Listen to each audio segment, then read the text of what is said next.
ଆପଣ ଜୀବନରେ ବାରମ୍ବାର ହାରୁଛନ୍ତି କି?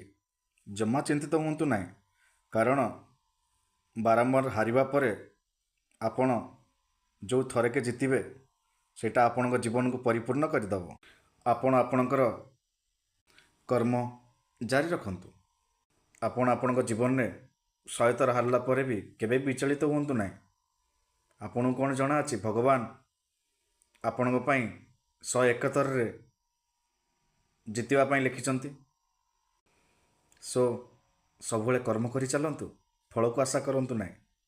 ଆଉ ଆଜିକା ଡେଟ୍ରେ ବିଚଳିତ ହେବା, ଷ୍ଟ୍ରେସ୍ ନେବା ଗୋଟେ ବଡ଼ ବିମାରୀ।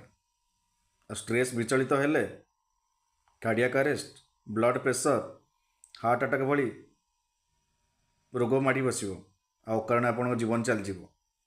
ଆପଣ କ'ଣ ଧରାପୃଷ୍ଠକୁ ଆସିଛନ୍ତି ଏଇ କାର୍ଡ଼ିଆକ୍ ଆରେଷ୍ଟ, ବ୍ଲଡ଼ ପ୍ରେସର ଆଉ ହାର୍ଟ ଆଟାକ୍ରେ ମରିବା ପାଇଁ? କେବେ ବିଚଳିତ ହୁଅନ୍ତୁ ନାହିଁ, କର୍ମ କରି ଚାଲନ୍ତୁ, ଫଳକୁ ଆଶା ରଖନ୍ତୁ ନାହିଁ। ଅଲୱେଜ୍ ବି ହ୍ୟାପି।